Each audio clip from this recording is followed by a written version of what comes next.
Hello world, I'm Tomasino. This is Solarpunk Prompts, a series for writers where we discuss Solarpunk, a movement that imagines a world where technology is used for the good of the planet. Or, as one guy on Reddit describes it, riding the catabolic collapse to some kind of sustainable society. In this series, we spend each episode exploring a single Solarpunk story prompt, adding some commentary, some inspirations, and some considerations.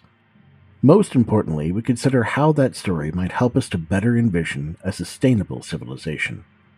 If this is your first time here, I'd recommend checking out our introduction episode first, where we talk about what Solarpunk is, why you should care, and why this series came into being.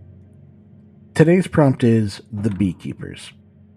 A team of environmentalists and neural network researchers are training new bee-like AIs by having them coexist with the animal populations of a local ecosystem, calling themselves the Beekeepers. The core idea of this prompt is not the novel technology, but rather the shifting perception of AI from a sort of singularity to a beast of burden. It is a dumb animal to be trained and used, cared for, and herded. To carry forward the bee analogy, a wild AI may flit around harmlessly, or it may sting you. But a colony, well trained and cared for, can be healthy and provide much for the community. A proper orientation of AI in our lives and communities is essential. One of the biggest dangers is our possibility of dependency. John Havens works at the forefront of promoting ethical AI, which prioritizes human well-being. He is the executive director of the IEEE Global Initiative on Ethics of Autonomous and Intelligent Systems.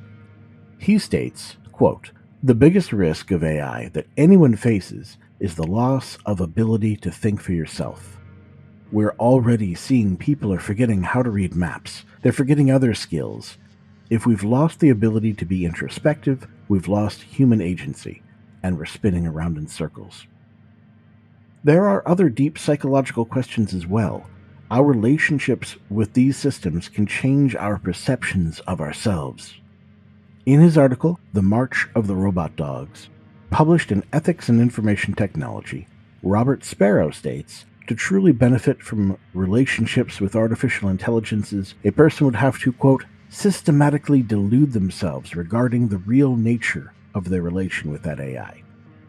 Further, he calls it a sentimentality of a morally deplorable sort. Vulnerable people would be especially at risk of falling prey to this deception. A misplacement of relationships with AI can also affect how we see one another. Nicholas A. Christakis writes in his article in The Atlantic, How AI Will Rewire Us, quote, "Machines made to look and act like us could also affect the social suite of capacities we have evolved to cooperate with one another, including love, friendship, cooperation, and teaching. And these concerns are only confounded when we begin to question whether AIs have personhood. Do they have a moral or legal agency?" In 2017, the EU Parliament invited the European Commission, quote, "to explore, analyze, and consider the implications of all possible legal solutions, including creating a specific legal status for robots in the long run, so that at least the most sophisticated autonomous robots could be established as having the status of electronic persons, responsible for making good any damage they may cause, and possibly applying electronic personality to cases where robots make autonomous decisions or otherwise interact with third parties independently." This sounds good on the surface level, respecting the intelligence of these creations, but it sparked a number of immediate objections from the field. In response, an open letter from several artificial intelligence and robotics experts stated that the creation of a legal status of electronic personhood for autonomous, unpredictable, and self-learning robots should be discarded from technical, legal, and ethical perspectives. Attributing electronic personhood to robots risks misplacing moral responsibility, causal accountability, and legal liability regarding their mistakes and misuses. In short, it's more of an excuse for creators to hide their mistakes in shaping these AIs than it is to respect the creation. Blame the robot, we will shout, not Robot Corp. If these systems are to persist in our future worlds, it is imperative that we establish our relationships with them in ways that are sustainable to our psyches, the environment, and our economic systems.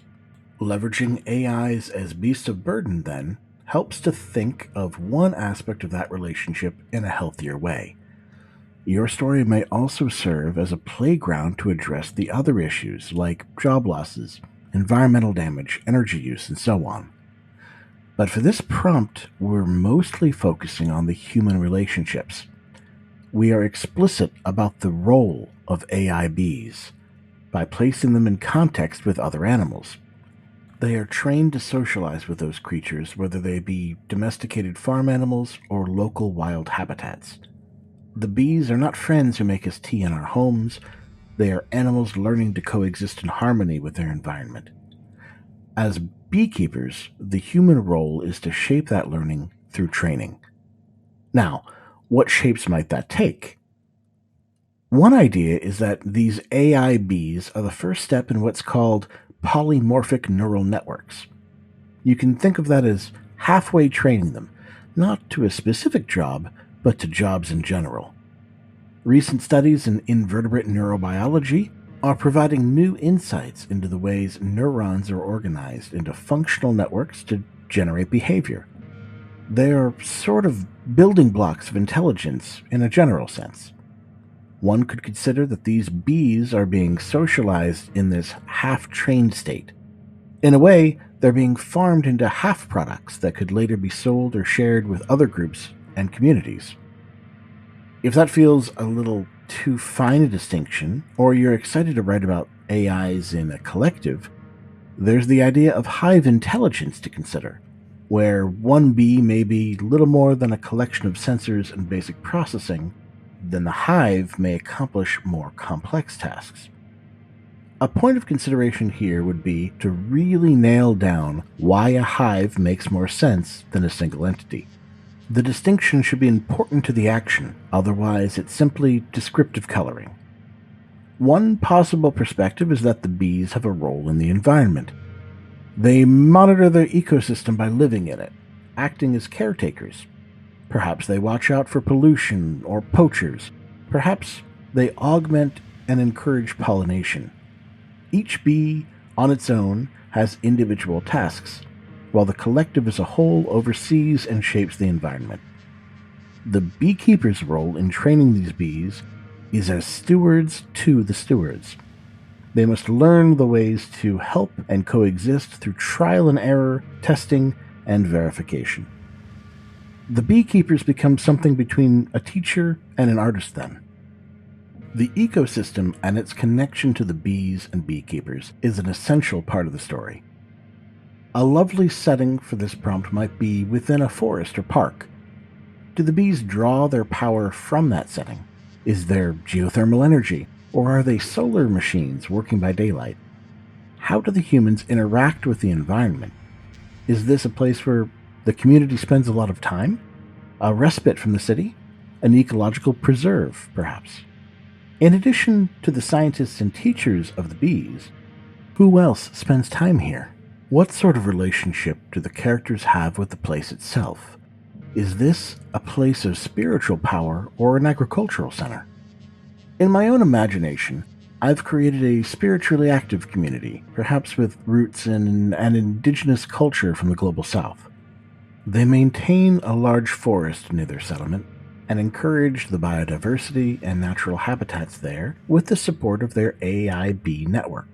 They see themselves a bit like druids in this old forest, as a place of healing, literally. From here they source their medicines, and in here they find their mental peace. And then there's young Carlos, who, despite his reverence for his elders, cares only about the science at work. He wants to be a researcher and to leverage the bees for deeper learning about this place and what secrets it holds for their future. These different outlooks can begin as a point of difficulty and eventually opportunity for the characters to see the world from each other's viewpoint. Or maybe, instead of Carlos, my writing lens settles on a group of young children who are exploring the forest, building forts, and having playful adventures. Deep in its sheltering trees, they encounter the strangest creatures. They find them sometimes moving through the forest or inside a rare flower. They have been here for as long as any child remembers, though they don't know what they are. They care for the trees, for the animals and plants. They are always kind to children. Maybe they are spirits or sprites. Maybe they are animals themselves. Maybe the children have grown up with Shinto beliefs about local gods, and they wonder. This prompt gives us a lot to play with. There is a room within the theme for social criticism, as well as artful dreaming.